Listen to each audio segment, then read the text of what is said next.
Hello, everyone. Welcome to The Song of Rowland, a podcast about American culture where we turn the volume up to 11. So school shootings have been a major issue in America for a long time, as you all know. And today I'm going to talk to John Englehardt, a writer who grew up in Seattle, got his master's degree at Arkansas in creative writing. He entered his first novel called Bloomland in the Dzanc Book Awards, which is a competition that is an annual competition sponsored by Dzanc Books, who also sponsors this podcast. And they publish the winner of that award each year. John won the award in 2019 for Bloomland. And it's a powerful novel that explores a school shooting that takes place in Arkansas, where John attended graduate school. And I'm pleased to talk to him about this incredible novel. Thanks for joining me.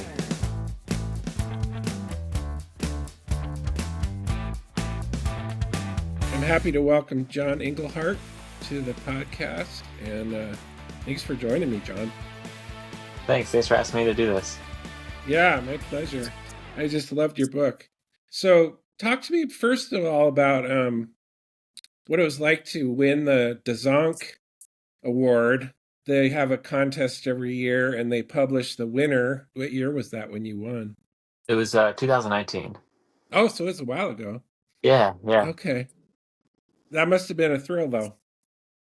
No, it was great. I had been searching for a publisher for a little while after finishing it, and it's a unique book, and I'm really happy that it landed with Dzanc. I mean, I think that they published this kind of like formally innovative fiction that pushes boundaries, and I think it was really cool being able to work with the independent press for my first book too. It was really great working with Michelle in particular on all aspects of the book. So it was great. I was really thrilled.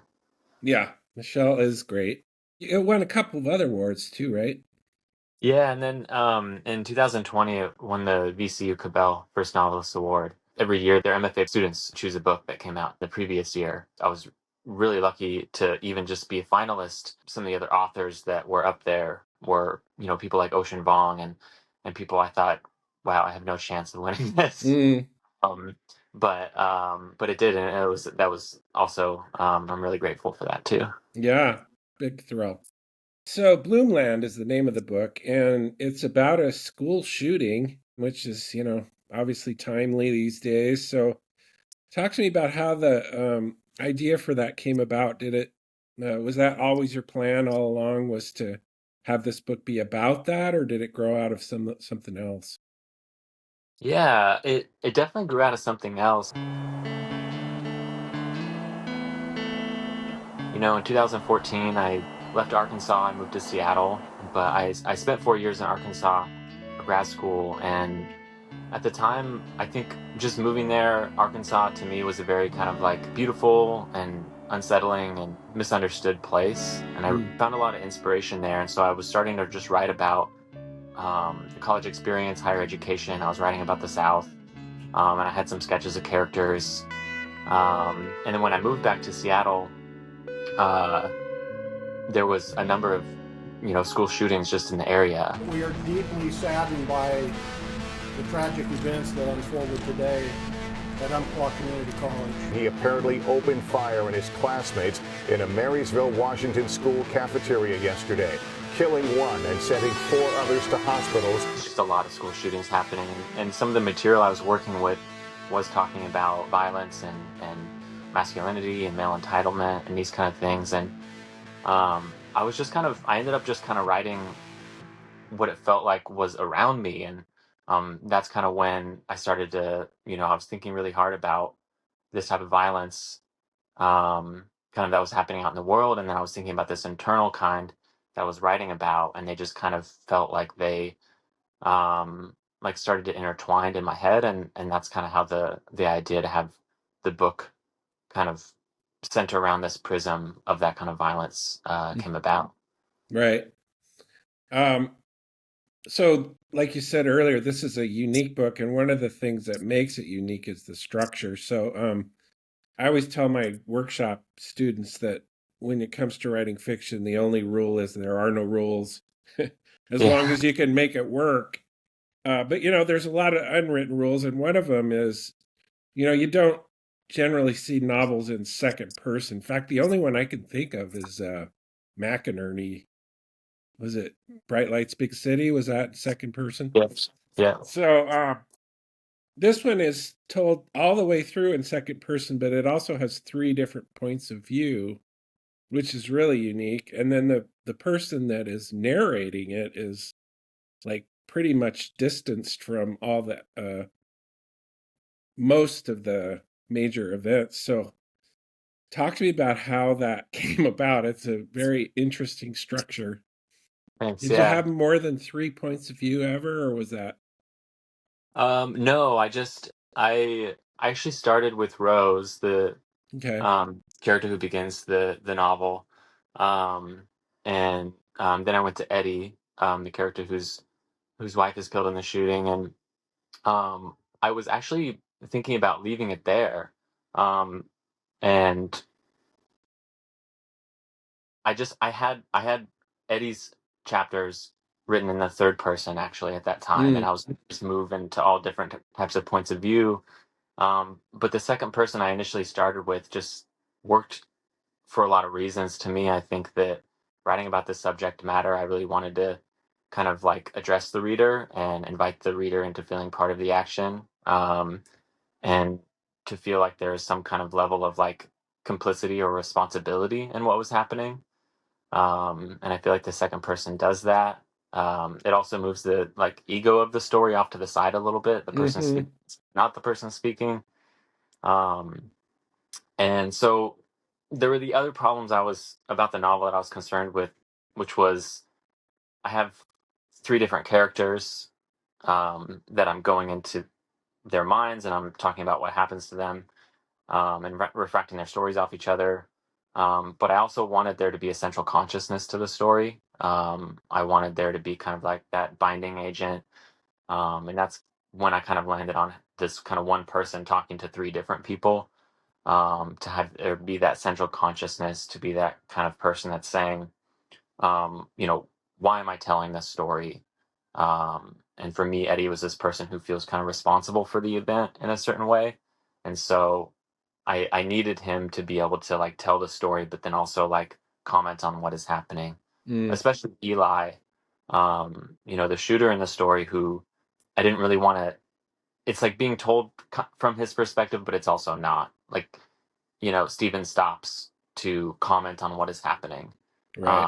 various points in the story to kind of like give that perspective, and to, I hope, make Eli into less of an anti-hero and more of just another person.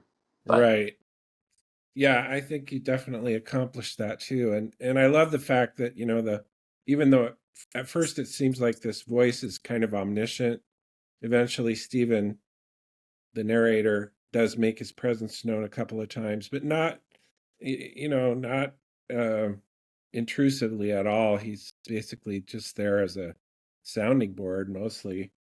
Um so another thing I loved about it was that you're dealing with such a explosive subject matter here, but it felt as if you really made a conscious decision to not make any moral judgments about any of the characters, including the shooter. So I just wanted to ask you to talk about how you approached that. It seemed like that was a big part of what you were trying to accomplish here, was just to try and explore what it was like for each of these people to go through this trauma. thanks. Yeah. Yeah, I thought really hard about all the trauma that these characters are going through, but then, Eli in particular. I initially resisted the idea of actually going into the shooter's perspective like at all. Um, when I was thinking about the subject matter early on, there's the no notoriety movement. There's this idea of copycatism. Mm, There's this worry about elevating people who perpetrate this kind of violence into these kind of anti-heroes or these, monsters or whatever. the more I thought about it, though, the more I read, the more I felt it was necessary um, to, as a fiction writer, not feel like to extend understanding towards someone necessarily condones what they did. And I think that the more that we um, like point our finger at people who act out violently and say, "Oh, this is an evil person that doesn't deserve our consideration, that deserves to be put on the margins of society because they're not like us," the more I think we start to misunderstand the cycles of violence that happen and that'll keep getting handed down. And the more we Yeah. don't understand the way that, in smaller ways, we are actually part of the same culture that they come from. So I think that's what I was trying to do with Eli is to not elevate him, but also to examine this person and examine the similarities between him and the other characters, um, Right. and to see how we got here, rather than kind of that knee jerk reaction we get a lot, which is, oh, this is some psycho person who is some evil person, and they must be banished or whatever. Yeah. Instead, oh, why didn't we have access to what this young man was thinking? Hmm. Him growing up, what happened? Um, how is he acculturated to view a solution to a problem this way? Right. Yeah, and I'm going to get into that a little bit more later. I love the way that you presented him as someone who managed to detach himself from what he was doing, but Hmm. then later slowly kind of was able to comprehend a little bit, at least. So, all three of these characters, I thought you did a really nice job of showing how their initial reaction was very human, which is to sort of avoid exploring how traumatic this event was. And you did a really nice job that in particular with Rose when she gets assaulted at a party Hmm. and like immediately goes into like self-protection mode. And so I just wondered how you managed to approach that and what was your thought process there. Yeah. Yeah, I think that you know, you're absolutely right. The book deals with how various characters approach a traumatic event Hmm. and how they react in its aftermath. Whether it's the shooting itself or these other events that happen in these characters' lives. Um, I would I would almost say that Rose, initially, as anyone would, after an event like that, you kind of um, maybe you disassociate and maybe you're just very disoriented. But I think that for her and her character, eventually, and not long after it, she does kind of reach out for connection and saying, I was part of this environment that's not working for me. Let me, Hmm. reach out to this other community and do something else and put myself somewhere else that's maybe a bit more healthy place for me. She starts working at hospitals and she starts kind of detaching herself from the environment where that happened. My hope was maybe initially she kind of like disconnects, but as opposed to someone like Eli, who something traumatic happens to him and he thinks, oh well, the world owed me something, and now the world that created this for me, I must strike back at it. Hmm. That's the only way back to feeling is to um, react violently and to kind of stew and to kind of think that I was given the short end of the stick. Right. Whereas Rose, I feel like um, I was hoping to show her as someone that like um, was acculturated a little bit differently than Eli and is able to think, um, I can go do something else. I can surround myself with other people and I can still reach out to others for connection. And that's how I can get through this. Yeah. And I loved what she ended up doing with her photographer friend going to Mm. take photographs of these families that were about to lose their children. It just was like an immediate sort of natural transition for her to learn how to deal with grief in a different way. Mm-hmm. Yeah, that was great. Thanks. Um, so yeah, the passage where Eli is carrying out the shooting, there's a really wonderful paragraph that I wanted you to read on page 106 where he's talking about actually the narrator is addressing what Eli is not thinking about. I thought that Yeah. was pretty brilliant.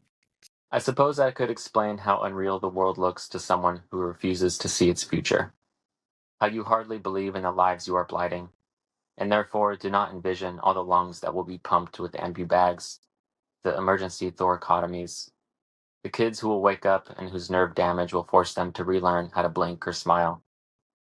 You don't realize how no one here will go bowling or shoot off fireworks for years afterward. You can't picture how the buses will arrive at the fairground with evacuated students, how people will wake up after surgery, feel the bullets still inside them, waiting to tear through, the hearing loss and tunnel vision, the garbage cans that would be emptied on your father's porch, the pathological bereavements, the unfamiliar selves waiting on the other side. How many casseroles will be made? How many friends will pick up the phone to call someone for support, only to realize the person they are calling is gone? You can't see all the voteried windows, how the red geraniums in front of our houses will no longer just be red geraniums, but ones that exist in a new world, where even a color carries with it a memory of pain. Yeah, that's really good. Um, so, it makes me think about one of the things that's always bothered me about these shootings is that it's so easy for most people to just sort of detach from the reality of it because they don't know any of these details about the victims, what their families are going through. And it's always also bothered me that we don't ever see any images from, I always think back to when I was a kid and we saw the images from Vietnam and everybody was just, horrified. And I think it actually ended up helping to end that war. And so, is this part of what you were trying to go for with revealing some of the details? It's just like making people think about this stuff. Yeah, I think, like in a larger sense, I wanted to get outside of the myths of shootings that I felt were being perpetuated, Hmm. especially in our news and culture. So um, there were certain things that I think we're just so used to hearing in the aftermath of these events, and I wanted to show a different side of the story. What happens when the cameras and the helicopters leave? What Right. happens? How do people recover from this, both physically and mentally? Um, I thought that those stories were important to be told, and almost kind of decentralizing the moment of the gun firing, and talk about the before and the after. Yeah. And get outside of those like myths and that kind of like knee jerk reactions that just felt like they were this like snake eating itself over and over again, getting Right. kind of nowhere. So, yeah, absolutely. Yeah, and I think you did a really good job of that with all three of the characters. And we'll get into Eddie a little bit later, but could you read the first paragraph on page 135, which explores a little bit of what Eli goes through afterward? They hire a guy named Dr. Schlesinger who visits you, radiating musk, and asks questions like, do you think dependency is dysfunctional? Do you feel devalued as a human? When your mom was alive, how did your parents resolve conflict? Eventually, you start to resent them all for thinking the narrative of your life is just out there for the taking. They don't actually want to help you or know you. They just want to preserve their own ideas of compassion and meaning. They want to hold onto the vast practical joke of their lives so they don't have to feel the pain and confusion its absence would reveal. And they don't care if you die. They just want you to believe your crime was the result of a tortured psyche. There's nothing cruel about death, only misunderstanding, and that is exactly how they are planning to empty you. That's so good. That's really good. Um, yeah, and then the next part I wanted you to read, also talking about Eli, is page 139. Day one of the trial ends, and as the black light gets thrown onto your entire life, you feel like everyone has missed the point entirely. The whole idea behind the shooting was that you had never done anything wrong. You weren't evil or psychotic. You were overlooked, disenfranchised, promised one thing and given another. The only thing that should be discussed is how strong your impulse became to release this pain back out into the world. Yeah. This is just I mean it addresses so much of what I think people miss in these situations, which is, completely dismissing these people without thinking about what it was that brought them to this place. And, so it gives it a completely different meaning, right? Yeah. Yeah, I think I thought a lot about, especially with Eli, the notion of kind of like perceived disenfranchisement versus Hmm. actual Right, disenfranchisement. right. Um, and I think that he obviously perceives himself as being disenfranchised, perceives himself as being promised one thing, being promised this life, this college experience, this attention from women.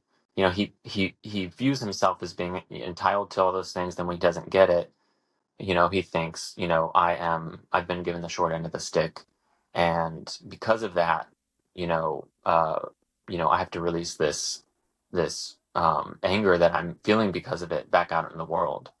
Um, what he doesn't realize, of course, is that he had different tools to manage his disappointment. If he had understood his place in the world better, he wouldn't obviously be thinking those things. But I think that idea of, you know, I'm owed something, and Yeah. then when I'm given that, you know, someone has to pay, is kind of like Hmm. the cycle that I think he's in. Right. And it's very real. I mean, I was just reading the other day that this is the first time in the history of America where men who are in their 30s don't have the same opportunities or even better opportunities than their fathers had. So, Mm-hmm. that feeling is definitely there. Um, and I think it's fueling a lot of what's happening in the country, right? Yeah, Yeah, yeah. I mean, yeah, the crisis is very systemic. right. So let's talk about Eddie. Eddie loses his wife, and one of the things I loved about his narrative was that it's not one of these picture perfect marriages that suddenly gets brought to an end. It's very complicated. So he has very complicated feelings about the whole thing. So could you read the bottom of page 168 where he's Mhm. contemplating? To this statement, you have no follow-up. In fact, you feel like you understand how he feels. Killing Eli is just one of the many imperfect ways to prevent him from becoming the god he wanted to be. It is revenge, sure, but revenge is not supposed to be some accurate measurement of loss.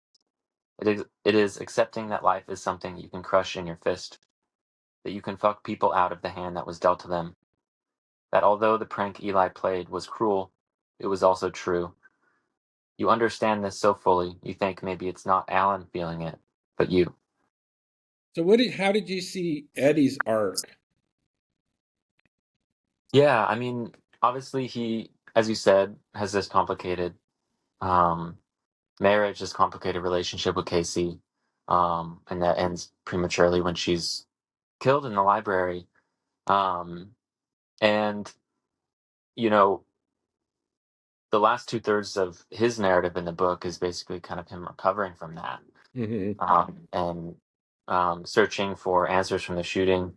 And then, in this scene, right, he goes back to Casey's parents' house, and Yeah. stays there for a bit of time, and then asks Casey's father, basically, while everyone in the news and everyone in the community is talking about Eli, being put on death row, or at least the court seeking the death penalty for him, whether that's a you know a way through loss, whether that's a way to manage this grief. Um, and so he asks Casey's father um, about the death penalty for Eli, and Casey's father in his own way, kind of equivocally, anyways, says, "I think that's kind of what he deserves." And that paragraph is, uh, you know, Eddie kind of sympathizing with that reaction, while at the same time Eddie in other passages is very much against the death penalty, is very much against, doing the same thing to this person that they did, to get attention and notoriety in the first place. So I feel like that paragraph to me is he's like inhabiting Alan's perspective, but he's also still within his own. He's Mm-hmm. very confused at that time as far as like what is something that will bring, what action can we take that will bring resolution or justice to this event. Right. And from he kind of understands the idea of lashing back out at this person, though ultimately I don't think that he um, uh, ultimately believes that. Right. I like the way you explored his process through religion too, like Mm-hmm. his his effort to try and maybe think about it in religious terms, but ultimately he realizes that that's just not doesn't work for him. Yeah. Yeah, I feel like with him, he he's definitely in an exploratory phase for a long time after this, and he starts believing something for a little bit, and he kind of explores that idea, and it makes sense for a little bit, Yeah. but then it kind of crumbles too. Mm. There's just not really it's not really a staircase you climb to the top of. It's just a really it's a cycle that spins around in all sorts of directions. Yeah. Um, so the other thing that I wanted to ask about, and I think anytime a novel is successful, it generally part of the reason is because the writer is able to tell the story without imposing their own moral judgments and opinions. So there's no real conclusion about gun violence that comes through in the novel, but there just seems to be an implied idea that part of what we need to do is think more about the long-term effects of it on everyone who's involved in it. Is that kind Mhm. of what you were going for? Yeah, definitely. Kind of what we were talking about earlier, the long-term effects, the um, the part of the story that we're not used to hearing. Right. Um, I felt like it was important. And then also, like, I really, at a certain point, like kind of what you're saying, hoped to get outside of those common reactions. A shooting happens, and then we start talking about gun control, and then we start pointing fingers at each other. Mm-hmm. Um, we get into this just kind of like back and forth narrative. Um, and as much as, legislation, all those things is important, um, I'm working in the form of a story. And um, I really wanted to look at the story from a perspective of like shared responsibility. Um, how are we all kind of complicit in our communities creating people who would do something like this? Exploring the death penalty, for example, was another way to kind of say, you know, um, how do we, if something bad happens, access justice and meaning? Mm-hmm. Um, is killing someone a way to access justice and meaning? I hope that the book just asks those questions Right. and dramatizes them rather than um, kind of in any kind of dogmatic way, kind of hoping the reader to believe something in particular. Exactly. Yeah, no, I think you definitely accomplished that. I can see you're a Faulkner fan Yeah. from the structure of this book. Is there any way in particular that he influenced this book, and are there other writers that you admire that were influential? I love Absalom, in particular, and I do feel influenced by Faulkner, and it particularly with Absalom, that novel, the entire plot is kind of given in the first page or two of the book. You read it and you know everything that's going to happen.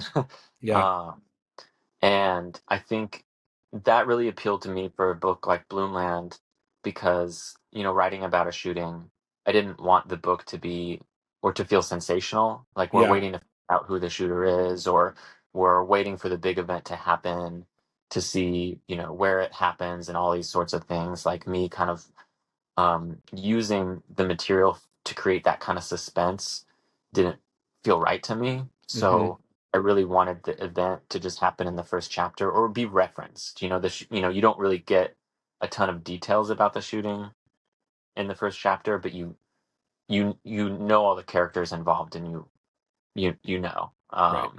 And so that was my way of kind of trying to say in the first chapter, like, I'm not going to string you along and kind of like use the big moment of a shooting as this big kind of like climactic event in Right. the book.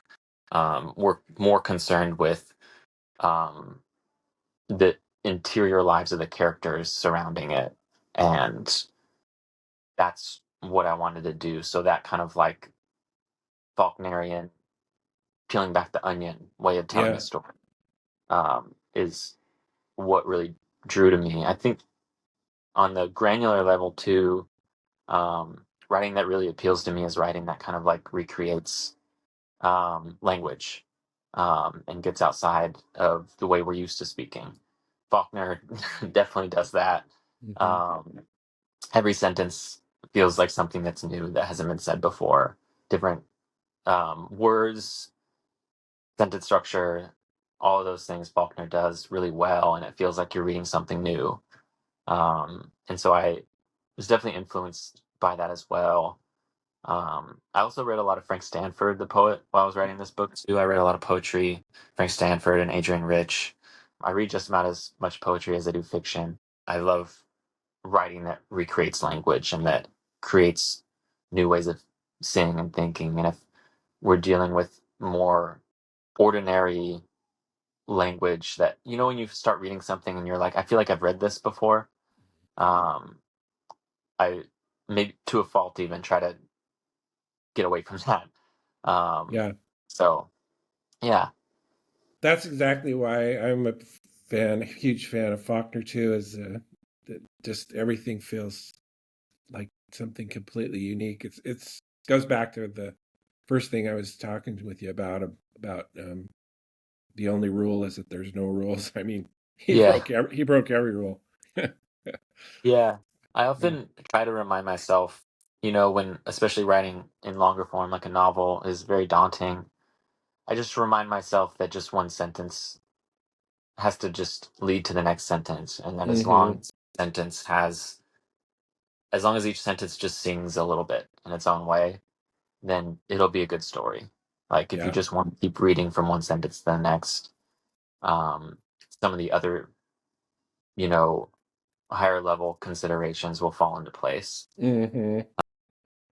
That's how I feel when reading Faulkner. Like sometimes I'm Yeah. completely lost, but each sentence has something in it for me. Hmm. So in that light, let me just read a couple sentences that saying to me. Thanks. The fact that you've taken his life means that it was always yours to begin with. That Mm, one just fuck. That one hit me hard. That's amazing. And then this exchange. It's easy to feel far away when you keep feeling being forced to look backward, I offer. It's easy to think you understand something after losing it, you respond, which feels like both an agreement and a rebuttal. And that's an exchange between Eddie and his father-in-law, right? I yeah. think. Yep. Yeah.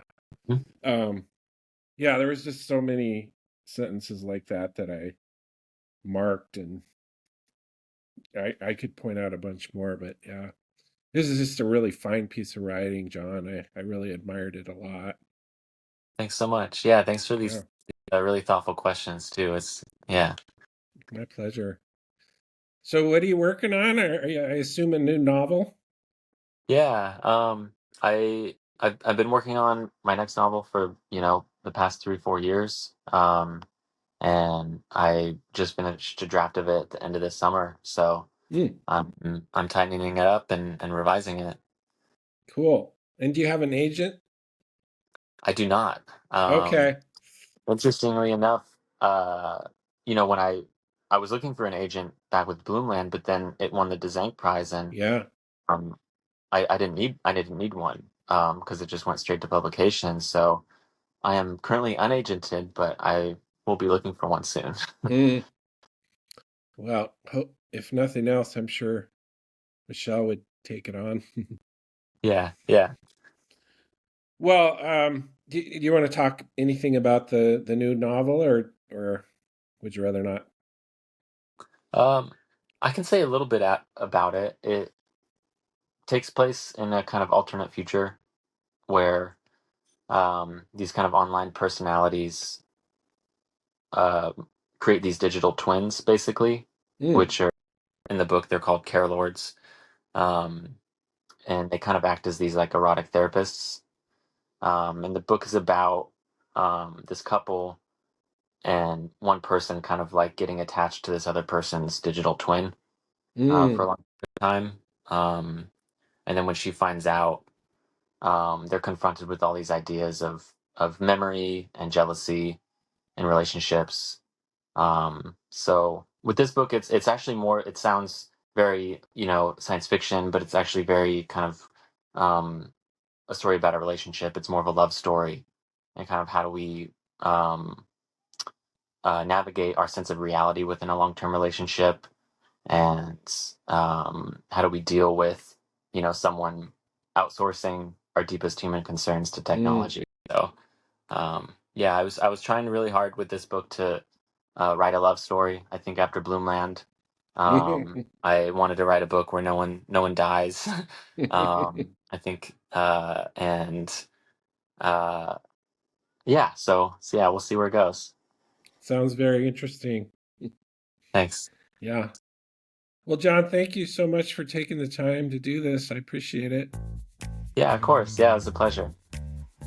For me too. Good luck with the next book. All right. Thanks so much, Russell. Yeah.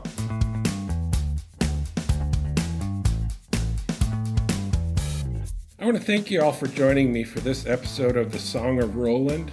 I'm Russell Rowland, your host. And I want to thank John Englehardt for joining me to talk about his incredible novel, Bloomland. You can find Bloomland at dzancbooks.org, DZANC. And I need to thank Dzanc for sponsoring this podcast. I also need to thank Tiffany Hauk for producing this episode. And I want to thank my son Fletcher for providing some of the musical interludes. Thanks again, and I hope to see you next time on The Song of Rowland, a podcast about American culture.